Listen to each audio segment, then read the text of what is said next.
So think about this for a second. When you're faced with a problem, what's your first instinct? If you're like most of us, you probably look at how other people have solved it, and then you just copy that, right?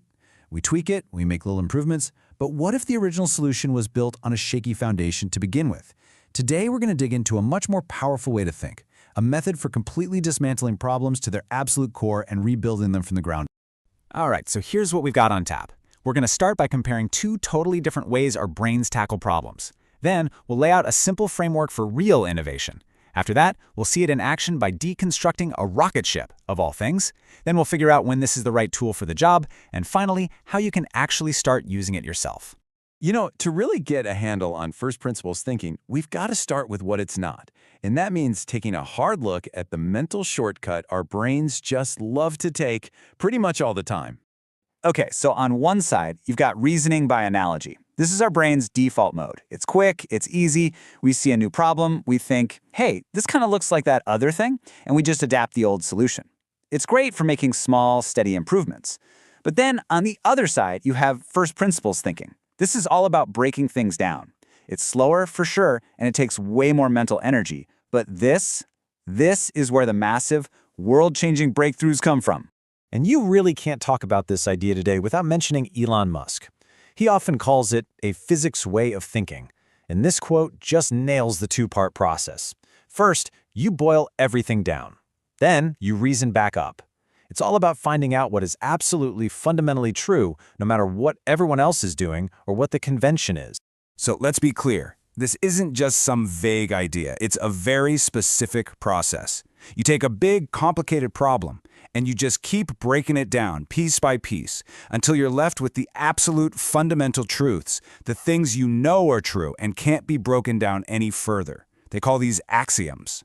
And only then, once you're at that rock-solid foundation, do you start building a new solution.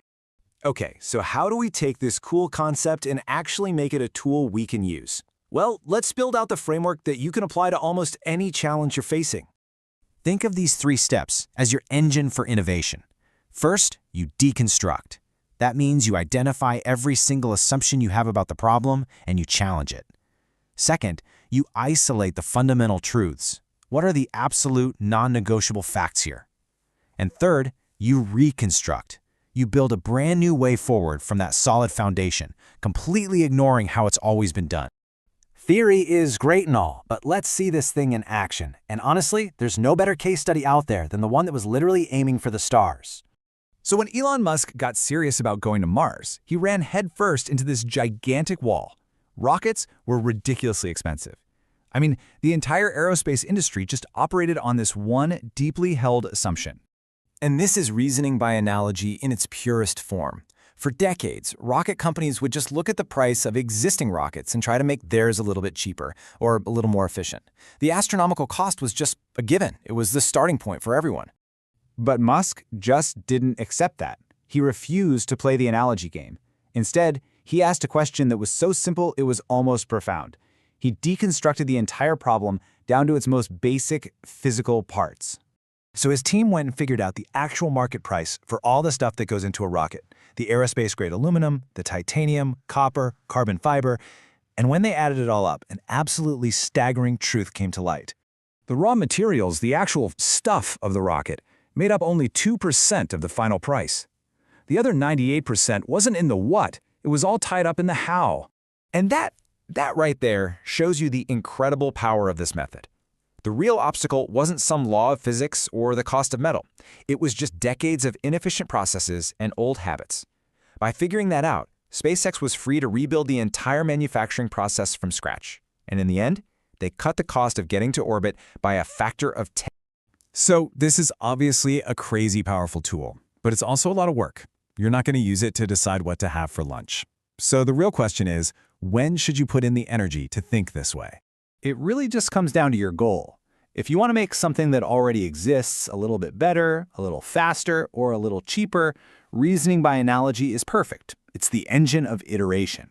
But if you want to create something totally new, if you want to challenge the way things are done and create a real paradigm shift, you have to use first principles.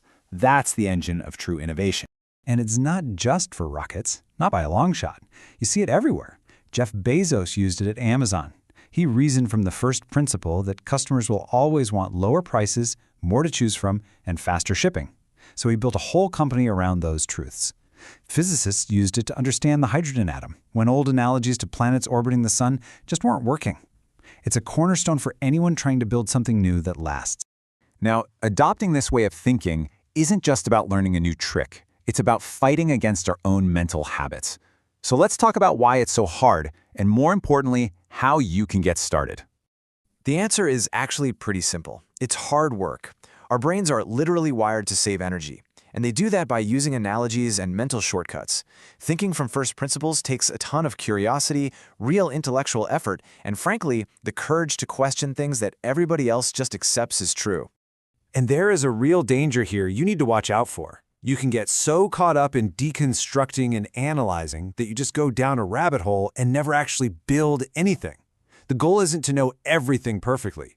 It's to get a good enough grasp of the fundamental truths so you can start the really important work of rebuilding.